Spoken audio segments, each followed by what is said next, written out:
Ser podcast. Esto es algo que está muy bien, Niña Pastori, está genial, pero esto es cosa de Antón Viana y de Marta Estevez, compañera de La Ventana, que cuando he llegado ya a la radio a las 7 de la tarde, pues han dicho no, que es que lo tienes que meter sí o no. Barcelona está Adrià Soldevila. Hola, Adrià. ¿Qué tal? ¿Cómo estamos? ¿Habías escuchado esta versión? No, nunca en la vida. Nunca en la vida.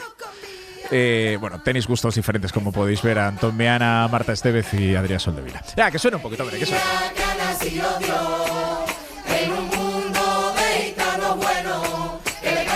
Venga, vamos a lo nuestro. Adrià Soldevila, hoy ha sido entrenamiento a puerta abierta del Barcelona en el Cruyff y con la presencia de Araujo, que yo no sé si era sorprendente o se esperaba.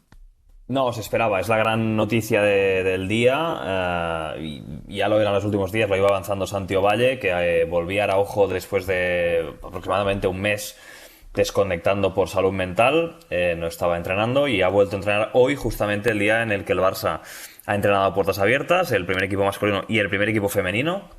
Han entrenado los dos ante 5.500 personas en el estadio Johan Cruyff, en el que, lo decías ahora, el gran protagonista ha sido Ronald Araujo, claro, por supuesto.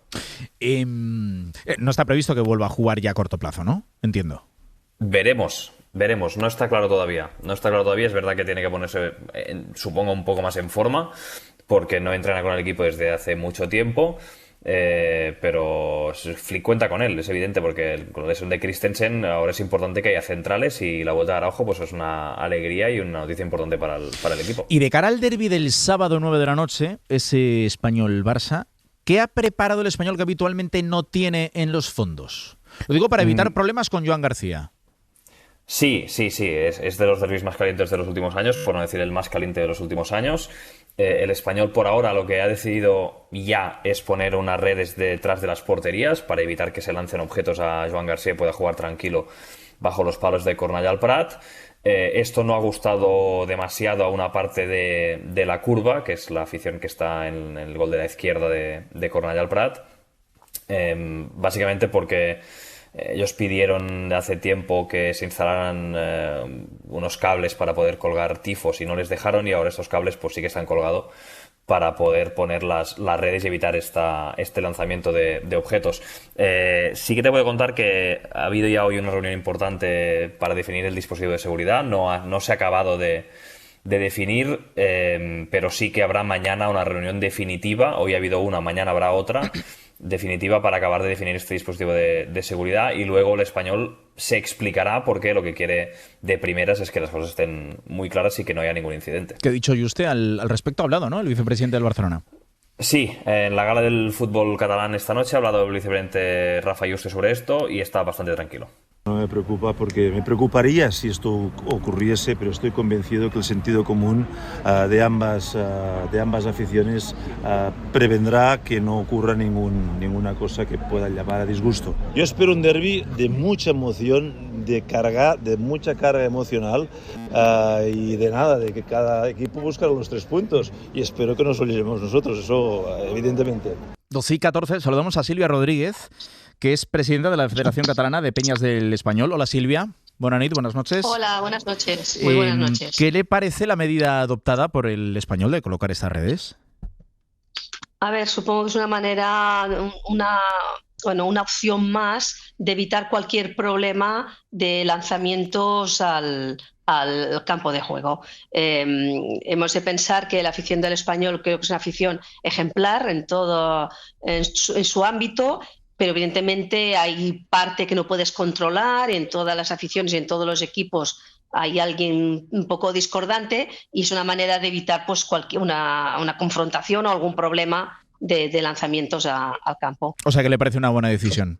Lo digo porque también lo que nos estaba contando nuestro compañero acerca de que hay un sector de la afición del Español que no le parece demasiado bien porque puede imposibilitar el hecho de que solo coloque algún tifo. ¿A usted le parece bien?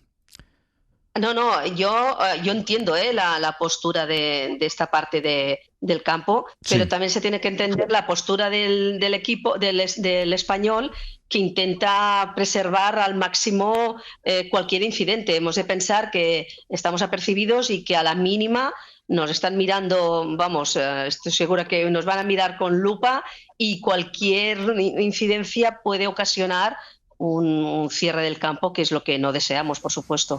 Usted, como presidenta de la Federación Catalana de Peñas del Español, ya lo escuchaba esta mañana en el Que te yugas de Ser Cataluña, ¿qué mensaje le manda a la afición acerca del partido de este sábado? Porque parece que están... O sea, es una medida que, si no fuese por Joan García y lo que pasó este pasado verano, no la habría decidido el Español, no la habría decidido el club. Es decir, está claramente destinado a que no pase nada con Joan García. ¿Qué mensaje le manda usted a la afición del Español?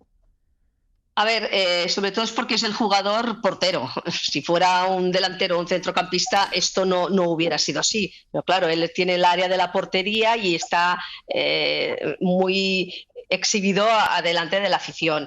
A Joan García se le tiene que hacer entender que no actuó bien, la afición está aún dolida. Pero, como también he comentado, esto ha hecho que descubramos a un grandísimo portero y que la verdad es que nos ha hecho olvidar pronto las paradas de Joan, porque está haciendo una temporada espléndida y tenemos un portero que con plenas garantías ahora en la portería del Español. Y la última que le hago, Silvia, ¿qué sentimiento tiene la afición del Español con Joan García? No sé si se puede comparar a algo que haya pasado en los últimos, 10, 20, 30 años con un jugador del Español que se haya ido al Barça. No sé si ha pasado algo así alguna vez de una manera tan clara. Un trasvase y además teniendo en cuenta que el Español está en un gran momento.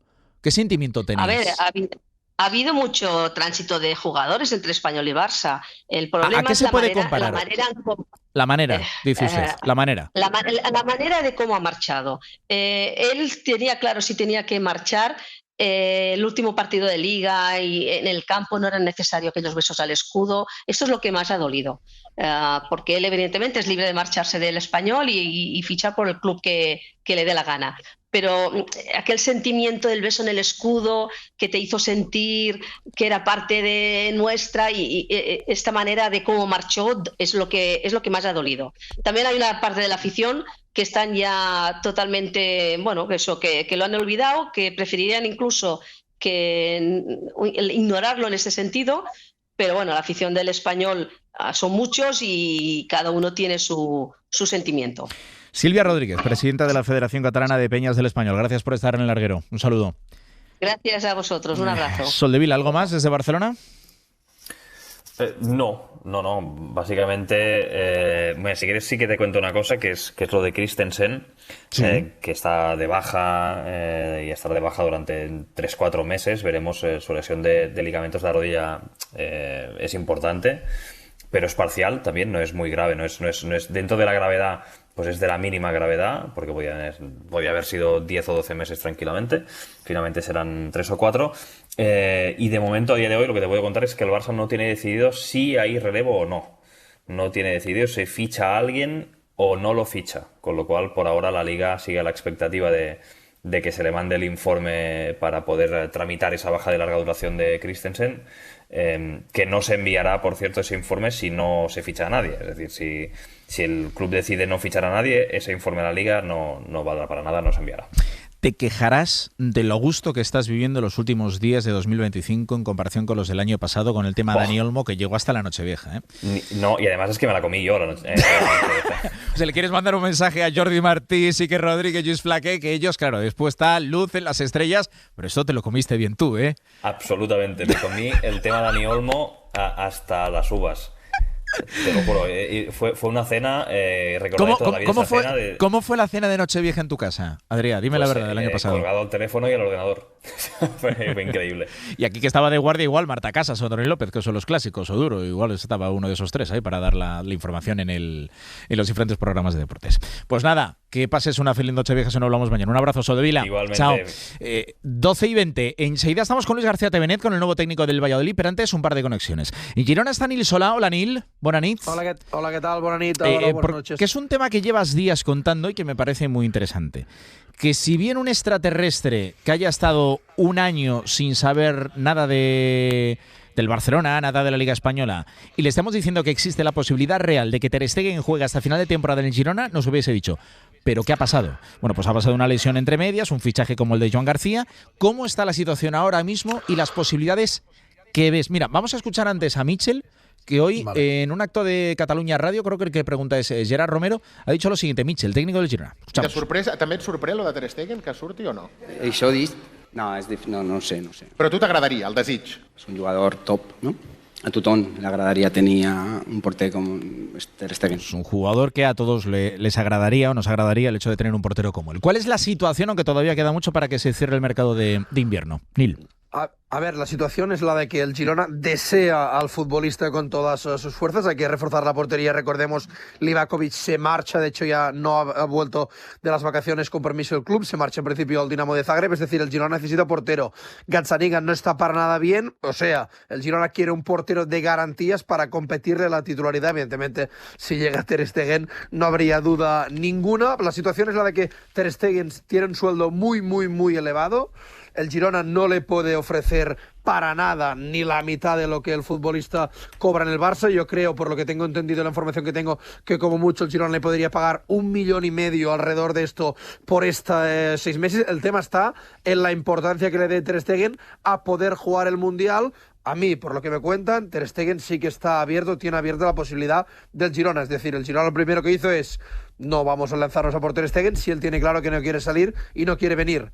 Esta opción parece que sí que la tiene encima de la mesa Ter Stegen y ahora falta entenderse con el Barça. No es una operación que esté cerrada, ni mucho menos. No va a ser una operación fácil, ni mucho menos, pero a día de hoy, antes de que se abra el mercado de fichajes, esta ventana, este escenario, como venimos contando hace semanas, está abierto y es una realidad que todavía hoy en Girona no te descartan ni mucho menos al portero alemán, pero sí que dicen pues que es una opción realmente complicada. Nilo Sola es el hombre que mejor controla la información del Girona. Dices que el Girona podría llegar hasta el 1,5 millones, pagarle a Ter Stegen en estos 6 meses de cesión. ¿Cuánto cobrará en el Barça? ¿Sabes? ¿Lo has dicho o no? A mí, por lo que tengo entendido, alrededor de unos 15 por temporada. Es verdad que tiene temas de diferimientos y cosas de estas, pero claro, si el futbolista quiere renunciar, por ejemplo, Livakovic, para que la gente tenga una referencia, perdonó más de 2 millones para venir a jugar aquí al Girona. El año pasado Artur Melo prácticamente 2 para jugar media temporada. Vamos a ver qué es lo que ocurre. Ter Stegen tiene una ficha desorbitada, incluso seguramente para el Barça, pero evidentemente pues el Girona, mientras haya esta esperanza y esta opción que parece que Ter Stegen de momento la tiene abierta, pues va a esperar y lo va a intentar, porque evidentemente es un salto de calidad. Por cierto, como apunte, ya ha llegado hoy Claudio Echeverri, que ha conocido ya a sus compañeros, está pendiente de que se pueda oficializar su cesión al Girona, y eso implicaría la salida de Asprilla o Solís, porque el Girona, recordemos que solo se puede tener 3 extracomunitarios.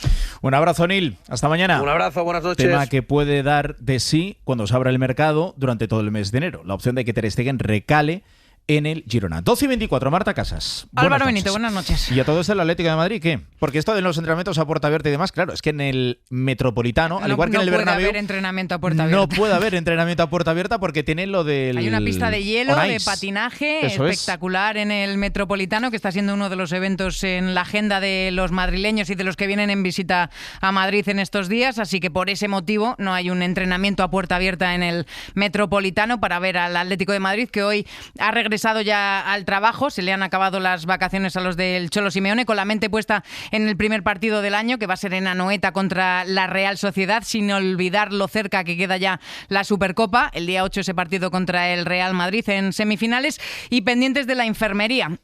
Ya salió Marcos Llorente, que ya fue titular incluso en el último partido contra el Girona. Jiménez ha trabajado hoy con el grupo después de perderse los últimos 5 partidos del año por lesión, al igual que Baena, que ya está recuperado de su lesión, pero que hoy no ha estado en el terreno de juego porque estaba indispuesto. Sí se le espera que vuelva a estar presente en los próximos días, y sigue habiendo 2 bajas en la enfermería del Atlético de Madrid, Nico González y Clement Lenglet, que todavía estarán unas semanas más al margen. En el caso del argentino, el gran objetivo, el gran deseo sería que estuviera en condiciones para llegar a la Supercopa. Es un objetivo complicado, veremos si lo consigue, y en el caso de Lenglet pues no se le espera hasta finales del mes de enero o incluso a principios de febrero, así que esa es la situación ahora mismo en el Atlético de Madrid. Madrid, que afronta este comienzo de año con ilusión, sabedor de que está lejos del FC Barcelona, de la primera posición en Liga, 9 puntos, también del Real Madrid, pero con vida en todas las competiciones, que es algo a lo que quiere aspirar Diego Pablo Simeone de cara a los últimos compromisos de la temporada, el poder estar luchando por los títulos, entre los 8 mejores también en la Liga de Campeones, a falta de 2 jornadas, así que veremos los siguientes pasos en el Atlético de Madrid. Y lo hemos comentado abriendo el larguero, también antes en hora 25, hay un momento, un extracto de ese maravilloso himno del centenario del Atlético de Madrid, compuesto por Joaquín Sabina, cantado también por otras grandes figuras relacionadas con el Atlético de Madrid, que dice lo siguiente. Vamos a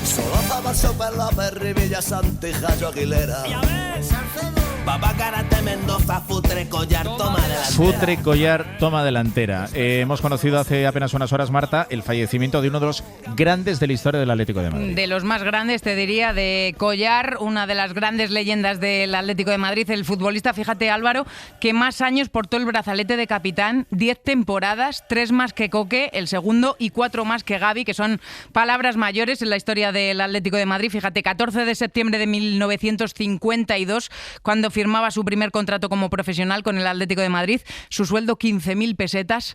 Qué lejos queda aquello. Que seguro que de aquella época eran buenas. Bueno, seguramente que era un pastón, pero hoy te dicen 15.000 pesetas y bueno, pues te quedas como estás. El gran Atleti de los años 60, que no puede entenderse sin su nombre, endiablado su juego en la banda izquierda con Peiró, fíjate que lo llamaban el ala infernal. Con el Atlético ganó una Liga, una Recopa, 3 copas en 16 temporadas en el club, 470 partidos. Es el cuarto futbolista rojiblanco con más, solo por detrás de Tomás Reñones, de Adelardo y de Coque.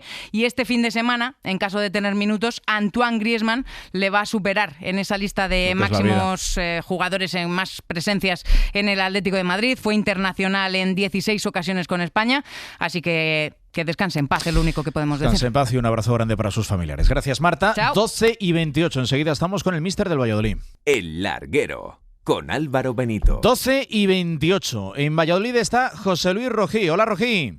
Hola Álvaro, buenas tardes. Es verle en mitad de tabla, en Navidades, en segunda división. Es todavía que no va a dar una decisión. Lo que pasa es que ha venido dada por lo que ha pasado en el Oviedo. En fin, que lo que ha sucedido en estas últimas semanas ha acabado con Luis García Tevenet como nuevo técnico del Valladolid. Correcto, la espantada de Almada, camino de Oviedo, camino de la primera división. Mira, él sí ha conseguido el ascenso, mientras que ha dejado al Valladolid, bueno, pues ahí en mitad de la tabla, mirando de reojo incluso los puestos peligrosos y, como decías, a 6 puntos del ascenso. Todavía quedan 2 partidos de la primera vuelta y toda la segunda, así que Luis García Tevenet, que es el elegido para sustituir a Almada, tiene tiempo de sobra para intentar corregir, aunque evidentemente los cambios no son milagros, ¿no? Va a tener que trabajar mucho y va a tener que convencer a unos jugadores que ahora mismo tienen una especie de depresión. Así que, bueno, pues tiene mucho trabajo por delante, empezando por este próximo sábado, que tiene que recibir al líder, al Racing de Santander. Es una plaza importante siempre Valladolid, y cuando está en segunda división se exige sí o sí el ascenso a primera división. Hola, míster. Buenas noches. Hola, buenas noches. ¿Cómo estás? ¿Cómo vives el desafío? Bueno, pues con una ilusión tremenda. Es verdad que hoy ha sido un día muy largo, porque hemos empezado muy temprano. Ha sido un día de mucha información, donde conoces a mucha gente, donde esa gente, todos te quieren aportar cosas. Y bueno, ahora ya estamos en una hora en la que uno ya quiere descansar y siendo sabedores que mañana también tenemos una doble sesión. Así que nada, ya te digo, ilusionado. Ya tendremos tiempo para dormir y descansar bien, pero disfrutando de un reto que creo que va a ser muy bonito, ¿no? ¿Cómo te has recibido Pucela? ¿Te has recibido con mucho frío o no? No, al revés. Hemos tenido un día en el entrenamiento. El cambio climático. Mister. Sí. Pero las cosas han cambiado. Eso sí, la gente, no sé cuántos días llevas allí en Valladolid, pero claro, el momento en el que te llama el Valladolid, en la situación en la que está en segunda división, es porque quiere el ascenso. Es cierto que estás a 6 puntos del playoff, pero tú sabes que esa presión la vas a tener. Mister, lo sabes perfectamente. Sí, sin duda. Sin duda, sí. A ver, partimos de la base de que Real Valladolid es un club histórico con una afición que sabe de fútbol y es exigente. Entonces los retos se magnifican. pero no hay que tenerle miedo al reto. Yo creo que hay que trabajar, hay que ser optimista. Me he encontrado una plantilla muy receptiva, con ganas de crecer. Después, antes de tomar la decisión y la reunión que tuvimos con los dueños del club y con Víctor, pues analicé una plantilla que creo que es una plantilla que se le puede sacar rendimiento, y a raíz de ahí es donde se toma la decisión. Pero ya te digo, sabía desde el principio que iba a ser un reto exigente, aunque, como te digo, hay que trabajar y poner toda la leña y no tenerle miedo, al revés. Intentar convencer a esa gente de que tiene abajo en el verde un equipo que lo va a dar todo y que va a pelear por todo. ¿Hay equipo para ascender? Con lo que tienes ahora mismo, ¿hay equipo para ascender? Yo quiero pensar eso. Después de esta pregunta vendrá si necesito refuerzo. Sí, pero ahora mismo, si quieres responderla. Oye, como ya sabes cómo funcionamos, Luis, si quieres responder a la siguiente, que va a ser esa pregunta, efectivamente, si la quieres responder ya directamente. Como ya sé por dónde me viene, pues ya te la contesto las dos. Entonces, pues bueno, ya lo decía esta mañana, hemos llegado, hay que ver qué es lo que hay, qué es lo que se ha hecho bien. Muchas veces lo que vemos desde fuera no es lo que hay dentro cuando se empiezan. Y bueno, afortunadamente tenemos todavía muchos días por delante para tomar decisiones. Lo que sí está claro que lo que nos vamos es traer por traer. Y en ese sentido, pues bueno, tenemos a nuestra dirección deportiva con Víctor Horta a la cabeza, que será el que tenga que tomar algunas de esas decisiones, o muchas, ¿no? Es Víctor Horta el que te contacta para ir al Valladolid. ¿Tú dónde estabas? ¿Cómo recibes la llamada? Ha sido todo muy rápido. Porque yo llego desde Brasil. Y bueno, creo que ahí aparece el problema cuando aterrizo, aparece el problema del entrenador que se quiere marchar. De Almada. Pasan los días, sí. No tengo ninguna información porque se habían caminado por otro sitio, y a raíz de que esa primera opción cae, pues entramos en juego otros. Y ahí es donde, bueno, pues creo que con mi forma de ser y con la forma de ver el fútbol, el club y los que mandan en el club toman la decisión de que yo sea la persona para este trayecto. Yo creo que al oyente del Larguero le sonará muchísimo Luis García Tevené, de su pasado en el Atlético de Madrid, en el Sevilla como futbolista, y digamos que como entrenador has pasado por un camino en estos últimos tiempos en los que en este último año has estado en el cuerpo técnico del Atlético de Madrid con Diego Pablo Simeone, hasta el Mundial de Clubes incluido, y estos últimos meses con David Ancelotti en la primera incursión como entrenador en solitario que ha tenido el hijo de Carlo Ancelotti en el Botafogo. Es decir, has tenido dos experiencias muy fuertes. No sé qué te llevas de cada una de ellas, mister. Bueno, en el Atlético de Madrid ha sido una experiencia muy, muy grande, ¿no? No solo en el año que he estado con Diego, ya el año con Diego fue tremendo porque se aprenden muchas cosas en la élite que no aprendes en un filial, pero después el filial me ha hecho crecer, ¿no? He estado 3 años donde los 2 primeros años se consiguieron 2 ascensos. Con ascensos de tercera ref a primera ref. Sí, y bueno, era un poco lo que quería la institución en ese sentido, se consiguió, la verdad que bueno, muy agradecido a todas esas personas que confiaron en mí, y luego pues el estar con Diego te hace ver el fútbol y estudiar el fútbol de otra manera, ¿no? Una persona muy pasional, una persona que saca mucho rendimiento a los jugadores, con un entrenamiento en el día a día donde se pone el alma, y todo eso, pues bueno, te marca.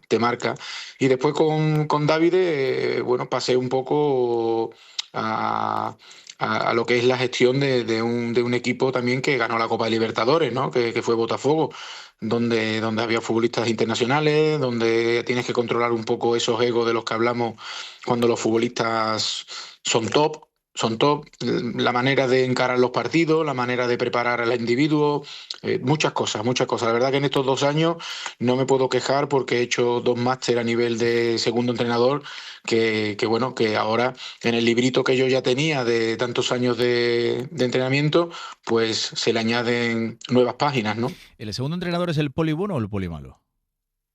Con los jugadores, quiero decir. Ahí me adapto un poco también al primero. Yo creo. O sea que si el primero es el poli malo, tú eres el poli bueno, y al revés, ¿no? Entiendo. Yo creo que sí. Muchas veces hay que saber interpretar y saber lo que el entrenador o el primer entrenador quiere. Soy una persona que ve el fútbol de una manera, que digo las cosas de una manera, las digo diferente a como las decía hace 10 años, como es obvio, ya soy un poco más mayor y eso... ¿Cómo las decías, perdona, mister, hace 10 años y cómo las dices ahora?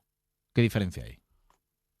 Bueno, yo creo que hace 10 años era mucho más impulsivo, pensaba menos, los conflictos los solucionaba de otra manera, ahora ya uno tiene más calma. Yo creo que todo lo va dando la edad, lo va dando la experiencia y esa tranquilidad pues te hace seguramente y creo absolutamente tomar mejores decisiones. ¿Qué tipo de entrenador eres? Para quien te está escuchando especialmente de Valladolid y que diga, bueno, ha tenido ese recorrido en el filial del Atlético de Madrid, en el cuerpo técnico de Simeone, en el cuerpo técnico de David Ancelotti en el Botafogo, ¿no? Que es un poco habitual ver, aunque bueno, últimamente Ander Herrera ha estado en Boca Juniors, la experiencia buena de Felipe Luis, que está triunfando ahora mismo en el Flamengo, de Saúl Ñíguez también, que se fue del Atlético de Madrid al Flamengo, pero ¿qué tipo de entrenador eres? Bueno, yo soy cercano, ¿eh? Me gusta que el futbolista sienta que su entrenador está ahí para todo, me considero un compañero más, no regalo nada, ya eso desde hoy lo han percibido, hemos tenido una charla grupal donde ya les he dicho que todos son importantes, donde todos van a ser necesarios, pero que afortunadamente en esta vida nadie es imprescindible y que estamos luchando por un reto que es difícil y que van a tener en su entrenador todo el trabajo del mundo para que ellos crezcan, ¿no? Tengo una plantilla joven, creo que la media está en 23,8, 23,9 y esa experiencia la vamos a ir encontrando, por lo menos desde mi llegada, con el paso de los partidos y de las cosas que nos sucedan. Así que ya te digo, como entrenador, un entrenador cercano, con mucha transparencia y donde me gusta sacar el máximo rendimiento a mis jugadores, pero también desde lo personal, ¿no? Rojí, ahí tienes al míster, pues si le quieres hacer alguna pregunta. Pues fíjate, Álvaro, que esta mañana yo me he quedado con una de las frases que más me ha gustado, ¿no? Que cuando decía que el equipo iba a ser valiente, matizaba, pero no va a ser un kamikaze, que no va a ir a lo loco, ¿no? Yo creo que esa, míster, es una de las... no sé, yo me he quedado con esa frase, me ha gustado, la verdad. Sí, a ver, porque es que, como decía esta mañana, muchas veces confundimos la palabra valentía con atacar y que defienda Puyol, ¿no? Entonces necesitamos tener un equilibrio. Como sabéis, es una categoría muy difícil, muy equilibrada, que muchos partidos se ganan o se pierden por el pequeño detalle y todo eso es lo que hay que controlar, ¿no? Así que si queremos ser un equipo valiente en el sentido de buscar al rival, de ir al frente, de tener el balón, de jugar en campo contrario y hacer ocasiones y sobre todo materializarlas, pero tampoco podemos poner ahí, venga, vamos todos hacia el frente y atrás que Dios la guarde. No, ahí es donde yo quería un poco llegar. Has tenido muchas conversaciones de esas con Simeone, ya sabes, y aquí muchas veces lo debatimos, esa fama que yo creo que igual en su momento podía ser más o menos justificada, pero tenía un tipo de jugadores Simeone con el Atlético de Madrid, pero que le sigue arrastrando a pesar de que tiene un equipo mucho más ofensivo y tú lo tuviste durante la temporada pasada. Eso de que el Cholo es un entrenador defensivo. No sé si... Lo digo porque ahora que has hecho esta reflexión a pregunta de Rojí, igual has tenido también alguna conversación de esas, que dicen que soy un entrenador defensivo cuando no lo soy. Y además no tengo jugadores para que lo sean. Si nos agarramos al año pasado, que fue cuando yo estuve con él, eso es. Los números de los goles a favor están ahí. La temporada el año pasado creo que tuvo 2 puntos de inflexión muy, muy duros, sobre todo para la plantilla. Una fue la eliminación contra el Real Madrid en Champions, con el penalti de Julián, y luego después de haber hecho los 2 grandes partidos que hicimos en Copa contra el FC Barcelona, que quedáramos fuera en ese último tramo de partido, ¿no? Todo venía un poco arrastrado por ese estado anímico que creo que nos costó. Sin embargo, yo no tengo la menor duda de que el trabajo que hace Diego, y ahí están los números, no hay nadie que haya durado más tiempo en un club en España, creo que Diego Pablo. ¿Cuánto tiempo crees que tú que estuviste durante la temporada pasada, que estuviste trabajando codo a codo con él, crees que se quedará? O sea, lleva, ¿cuánto? Desde diciembre del 11, ¿no? 14 años, creo. Sí, se han cumplido ahora 14 años. ¿Cuánto tiempo más le ves ahí? Yo no le veo fin. Yo no es que le vea tiempo, que no le veo fin, porque él cada año se reinventa, tiene una energía tremenda, es capaz de reactivarse, es capaz bueno, como muchos pensamos, ¿no? Yo creo que le salen células madres nuevas, ¿no? Entonces, no veo. Yo creo que el día que él no esté en el Atlético de Madrid es porque a lo mejor físicamente está muy, muy agotado. Mientras, él va a morir por ese equipo. Lo dice una persona que ha estado trabajando codo a codo con él durante la temporada pasada. Pues nada, míster, no sé si quieres mandarle un último mensaje a la afición del Valladolid, porque bueno, para empezar ya este fin de semana hueso duro, contra el Racing de Santander. ¿Qué mensaje le mandas a la afición que ha empezado ahí un poquito, no demasiado bien esta temporada y que todavía tiene la ilusión del ascenso, míster? Bueno, no, yo ya lo dije, a la afición hay que darle, porque somos conscientes de que nosotros somos los que tenemos que ofrecer y darle cosas a ellos. Pero bueno, si tengo que pedir algo es que el sábado contra el Racing tenemos un partido importante, que los futbolistas van a dar todo eso que tienen y más, y que esperemos que al final del partido estén contentos con la actuación de su equipo, que creo que merece y necesitamos ese apoyo incondicional de una gran afición y exigente como tiene el Real Valladolid, ¿no? Luis García Tevenet, nuevo entrenador del Real Valladolid. Gracias por pasarte por el larguero y mucha suerte en lo que queda de temporada. Que vaya bien. Gracias a vosotros, buenas noches. Un abrazo, adiós míster. Pues Rojí, ahí tienes a Luis García Tevenet, primer partido contra el Racing. La verdad es que a pesar de que la clasificación no es buena ahora mismo, 12º, pero es que tampoco está tan lejos el playoff. Vamos, que encadenas una serie de 3, 4, 5 partidos buenos, Rojí, y te enganchas ahí. Claro. Sí, hombre, en eso confiamos todos, ¿no? Aquí, hombre, la plantilla tiene un problema y es que no tiene gol, ¿no? Ha llegado un jugador noruego que ya ha entrenado en el día de hoy y vamos a ver si eso consigue cambiar algo, además de que, bueno, pues está el mercado abierto y, bueno, pues espera alguna llegada más. Pero como dices, está a tiro de piedra y el Valladolid tiene mimbres suficientes como para intentar volver a engancharse. Vamos a ver si Luis García Tevenet consigue limpiarles el aura, quitarles la mochila que llevaban de esos partidos que han perdido y en los que seguramente podrían haber conseguido algún punto más. Y bueno, pues empieza una nueva etapa, quedan 2 partidos de la primera vuelta y toda la segunda, así que esto es muy largo. Esto es muy largo, yo me quedo con eso. Un abrazo grande, Rojí. Felices fiestas. Adiós. El Larguero, con Álvaro Benito. 3 esquiadores de montaña han fallecido hoy en Panticosa, en Huesca, Pirineo Ostense, víctimas de una luz, una avalancha. El tramito de radio que viene a continuación va a ser informativo, pero también para que tú, oyente del Larguero, si estás ahora mismo o vas a estar en los próximos días, porque es algo muy habitual en las fiestas navideñas, que te acerques a las pistas de esquí y además teniendo en cuenta que está siendo un momento del año en el que hay zonas de España donde efectivamente está nevando. Mucha precaución, porque las personas que han fallecido en el día de hoy eran expertas y además en un momento en el que no había un gran riesgo de la luz, pero ha pasado por desgracia, además una luz bastante importante. José Luis Rodrigo es compañero de la cadena SER en Huesca y desde hace más de 40 años presenta Ondas Blancas en la cadena SER en Aragón. Nos escucha hasta ahora de la noche. Hola, José Luis. Buenas noches. Hola, Álvaro. ¿Qué tal? Buenas noches. Lo primero, te acompaño en el sentimiento que sé que eras una persona bastante cercana a uno de los 3 fallecidos. Cuéntanos cómo ha pasado, dónde ha pasado y si hay alguna explicación por qué ha pasado.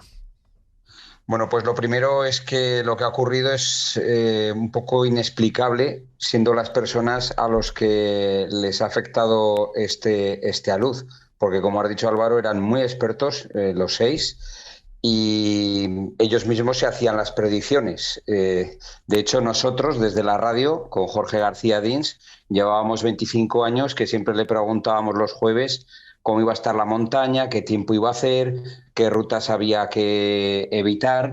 Y esta de hoy, ahí en el pico Tablato, en el balneario de Panticosa, es un pico a 2.700, que habían salido a primera hora. Ellos querían bajar a las 2 a estar en el balneario de Panticosa y les ha cogido una luz de manera entre 2 y 3. Esa zona especialmente no se esperaba. Pero no es necesario que haya una gran nevada para que se produzca una luz, que en este caso ha sido de placa. Los aludes de placa se producen, cae la primera nevada, llueve un poquito, se hiela, vuelve a caer otra nevada, se crea otra capa encima y así sucesivamente 2, 3 capas. Llega un momento determinado que o por generación espontánea o porque el propio esquiador la pueda cortar, es cuando se produce la luz que ha terminado con los esquiadores a 2.200 metros. En principio, la Guardia Civil está investigando todo lo que ha podido ocurrir, pero ha sido una luz imprevisto lo que ha ocurrido hoy con este triste suceso. ¿Qué mensaje le mandarías, teniendo en cuenta que esto ha pasado fuera de lo que son las pistas habituales de esquí, pero cerca, más o menos cerca de la estación de Formigal, donde hay muchísimos esquiadores, muchísima gente que aprovecha estas fechas para hacer, pues para practicar esquí como parte del ocio? Hay muchísima gente en las pistas de esquí. Esto ha sido fuera de lo que son las zonas donde la gente esquía, y era además formaba parte de una expedición de gente bastante experta. ¿Qué mensaje le lanzarías ahora mismo, tú como experto también en la zona, a la gente que ahora mismo está esquiando o la gente que está pensando incluso para ascender algún pico o hacer alguna ruta diferente a la que son las habituales? ¿Qué mensaje le lanzarías? Pues lo que me decía mi buen amigo y fallecido hoy Jorge García Dins, que el riesgo cero no existe en la montaña y que cuando vas a la montaña hay que ir siempre con todas las medidas y aún llevándolas sabiendo que hoy era un día de postal porque hacía un sol radiante, que es otro de los temas importantes, que tras las nevadas que ha habido en los Pirineos nos ha venido un ciclo. Hoy lunes, mañana martes, miércoles, jueves, 4 días del síndrome de sol, que es el que los esquiadores de travesía, que no tienen nada que ver con los de pista, acuden masivamente a la montaña. Entonces, el riesgo cero, sea la actividad que sea, pues no existe. Y ahí están los datos que, por ejemplo, Ondas Blancas tiene, que en los últimos 30 años pues hay más de 60 muertos solo en aludes. Ya no te entro en otros accidentes que hay de montañeros, que por ejemplo en la zona de la Escupidera en Monte Perdido, que es una zona de hielo que si resbalas caes a 100-150 metros, en los últimos 30 años ha habido 15 muertos. Entonces, ese consejo, en los que van a hacer pista no tiene nada que ver con los de travesía. Aunque sí que es cierto que ya ahora hace unos cuantos años que no se han producido muertos por aludes, porque las estaciones de esquí de toda España son muy seguras y no suele haber ya ningún tipo de accidente por alud. José Luis, los riesgos para los que esquían por las pistas, ahora mismo no hay. A ver, sí. El riesgo cero no existe, el riesgo cero no existe. Pero porque hay muchos estándares de seguridad. El problema viene cuando es esquí de travesía. Exactamente, cuando sales de las pistas de esquí te vas a la montaña y claro, el Pirineo aragonés, el Pirineo catalán, el Pirineo francés son un paraíso para este tipo de actividad y como últimamente las pistas, pues en este país se esquía mucho, hay 6-7 millones de usos cada año en las estaciones de esquí españolas, somos el segundo país de Europa con más altitud, esto no lo podemos olvidar, y ahora, por ejemplo, hay más nieve en los Pirineos que en los Alpes. La cordillera del Pirineo hay que tenerle respeto. Entonces, el mensaje para los esquiadores de pista, que respeten las señales y no salgan fuera de pistas, porque es el elemento principal. Y para los de travesía, pues aun siendo expertos, ocurren estas cosas, pero hay que asegurarse muy bien de a dónde vas, por dónde vas y cuáles son los riesgos. Para eso están los boletines de la Agencia Estatal de Meteorología, la Meteo France y los partes que se dan, por ejemplo, para mañana. Hay riesgo 2 por debajo de 2.000 metros y 3 por encima de 2.000. Y el propio Jorge, que estaba leyendo ahora yo su blog, y el jueves me lo contaba cuando íbamos a hacer las previsiones de este fin de semana, hacía una reflexión que debería la escala europea de aludes debería modificarse a tercios, porque hay un salto muy grande del riesgo 2 al riesgo 3. Y a veces esto provoca que los esquiadores de travesía y los que hacen montaña no le tengan ese respeto que sería necesario. Muy interesante todo lo que nos cuenta José Luis Rodrigo, compañero de la cadena SER en Aragón y que conocía muy bien a uno de los 3 fallecidos. Eran personas muy expertas. Así que lamentar su pérdida. No sé si ha sido especialmente un invierno de mucha nieve o está siendo un invierno de mucha nieve en esa zona del Pirineo, más en el Pirineo catalán. Ha salido más la nieve como ha entrado de la zona de sur, ha entrado mucho al Pirineo catalán y aparte del Pirineo aragonés, hasta Cerler. En el Valle de Tena, en el Valle de Aragón y en la zona ya de los valles occidentales, de hecho, Ansó, donde hay estaciones allí de esquí de fondo y también se hace mucha travesía, no hay tanta nieve como haya podido caer en otras zonas que no son habituales. La temporada va muy bien, va perfecta para el esquí de pista y también para la travesía. Hay zonas en la zona de Benasque, por ejemplo, en las Maladetas, que está fantástico. Y estas zonas, si hoy ven los vídeos que tenemos en la cadena SER, en nuestra portada de cómo ha sido el rescate, verán pues que está redonda, que es, como decimos aquí en Aragón, en los partes de nieve, hoy, oyentes, cuando abrimos a las 8:20 de la mañana, día de postal. Y eso es lo que ha ocurrido hoy. En pistas hoy, por ejemplo, he calculado que pueden estar esquiando en las 5 estaciones del Pirineo de Huesca en torno a 40.000 personas, porque hoy era un día de los de alta temporada. Qué barbaridad. Y mañana precaución también. Sí, mucha precaución. Hasta que vuelve a nevar el próximo viernes, que entraremos otro ciclo de nevadas. La próxima semana la montaña volverá a ponerse peligrosa. Riesgo cero no existe, así que por favor mucha precaución, especialmente para ese esquí de travesía que se ha hecho tan famoso. Parece que en lo que es el esquí de pista pues no existe tanto problema, y lamentar la pérdida de esos 3 personas expertas. Un abrazo, José Luis, gracias por darnos las claves y enseñarnos un poquito más y esas recomendaciones en un momento en el que ya hay muchísima gente esquiando en España. Un abrazo. Gracias. Hasta ahora. Enseguida estamos con Axel Torres para hacer recapitulación un poquito de este año 2025. Vamos a elegir, o va a elegir, sus 5 mejores momentos de este año, momentos futboleros. Pero antes, y hablando precisamente de esquí, 1-5, Jesús Baleseiro, Fórmula 1. Hola. Muy buenas noches, Álvaro. Hace 12 años del accidente de Michael Schumacher. Y desde entonces se ha sabido poco o prácticamente nada de él. Sí, poco o nada. Casi lo más esclarecedor que hubo en todo este tiempo fue un documental de Netflix en el que participó la familia y hubo un par de declaraciones de su mujer y de Mick Schumacher, que fue piloto de Fórmula 1, y hablaba de su padre como que estaba de una manera diferente. Fue ese accidente hace ahora 12 años, hoy 12 años, en el que sufrió un accidente en una zona fuera de pista, una zona de alta velocidad. Parecía ser un golpe fuerte en la cabeza que tuvo varios traumatismos que le obligaron a varias operaciones. Fue un periodo bastante oscuro en el hospital. Luego se supo que había ido a su casa, pero a partir de entonces no ha habido ni una sola fotografía ni un solo comunicado oficial más allá de los primeros meses en torno al estado de su salud. Y es uno de los grandes secretos ahora mismo del deporte mundial y por supuesto de la Fórmula 1.